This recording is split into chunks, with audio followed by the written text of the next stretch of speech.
അവളെന്നെ പറയും. പിന്നെ രേണു ചേച്ചിനെ എന്നാ പറഞ്ഞു പേൻ മുഖത്ത് നടക്കണം ഇങ്ങനെയൊക്കെ ഇത്ര അവളെ നാഷണൽ ടെലിവിഷനില് അവളുടെ ഇത്ര ബേസ്തി ചെയ്തു. ബേസ്തി എന്ന് വെച്ചാൽ ബേസ്തി മീൻസ് അവളുടെ Xi made fun of her.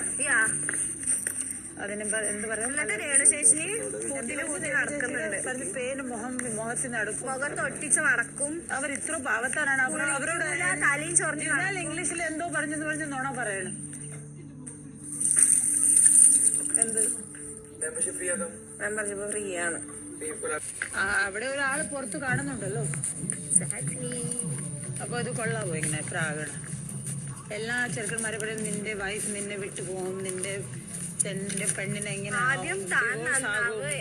Divorce ആകും, നിങ്ങളുടെ ഫാമിലി നിന്റെ ചെക്കന്റെ വീട്ടിൽ കേറ്റൂല, തനി സ്വഭാവം മനസ്സിലാക്കിയിട്ടുണ്ടാവും. അത് കൊള്ളാവോ? നീ അത് കൊള്ളാവോ? ഇല്ല, കൊള്ളത്തില്ല. നമുക്ക് അറിയത്ത പോലെ ഇല്ല. നമ്മൾ പറയണ അനുമോളുടെ വീട്ടിലെല്ലാവരും സുഖമായിട്ട് ഇരിക്കട്ടെ, എല്ലാവർക്കും ദീർഘായു കിട്ടട്ടെ, എല്ലാവരും നന്നായിട്ട് കഴിച്ചോട്ടെ, എല്ലാവരും സന്തോഷമായിട്ട് ഇരിക്കട്ടെ. നമ്മൾ അങ്ങനത്തെ ഹ്യൂമൻ ബീങ്സ് ആണ്. ഇത്രയും വൃത്തിയായിട്ട സ്വഭാവം. പക്ഷെ ഇവള് പറയണ നമ്മളുടെ ഫാമിലിക്ക് വേണ്ടി എത്ര വൃത്തിയായിട്ട സ്വഭാവം കാണിക്കുന്നതിനെ കൊണ്ടാണ് ഞാൻ ശുശുഹാങ് വിളിക്കുന്നത്. അയ്യോ, അത് ഇച്ചിരി കൂടി പോയി. അത് പറയാ അത് പറയാ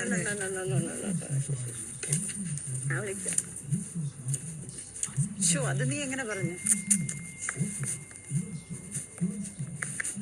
ശുശുഹങ്ങായ അനുമോളെ, ശുശുഹങ്ങായ അനുമോളെ. അത് പറയാതെ എന്റെ ടീമാണോ ഓളെ ടീമാണോ? അല്ല, ടീമിന്റെ കാര്യമല്ല ഇങ്ങനെ പറയാൻ. ശരിയല്ല, ഇത്രയും ഇങ്ങനെ പ്രാകുന്ന ഒരാളെ അതെങ്കിലും ഞാൻ വിളിക്കണ്ടേ? അയ്യോ, അങ്ങനെ വിളിക്കരുത്.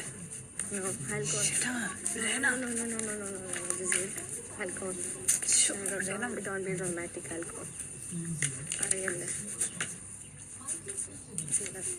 അതെന്നതാണ്?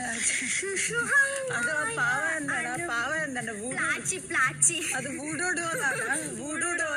പിന്നെ തലേ കുത്തി. അമ്മായി കേരളത്തിൽ വന്നിട്ട് മലയാളി കുട്ടിയായ അനുവിനെ എടുത്ത് ഇട്ടിക്കാൻ നോക്കല്ലേ. മലയാളികളുടെ സ്വഭാവം അമ്മച്ചിക്ക് അറിയില്ല. മലയാളി കുട്ടീനെ തൊട്ട് കഴിഞ്ഞാൽ മലയാളികൾ എങ്ങനെ പ്രതികരിക്കും എന്നുള്ളത് അമ്മച്ചിക്ക് അറിയില്ല.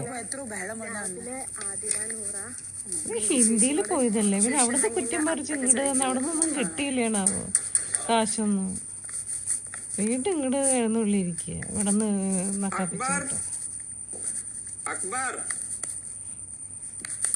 ഈ മോഡലും തേങ്ങയും പോയിട്ടൊന്നും ഒന്നും കിട്ടുന്നില്ലേണാവോ. എനിക്കറിയത്തില്ല. നീ കണ്ടായിരുന്ന? അതാ ഓ ദേ ഇരിക്കണേ.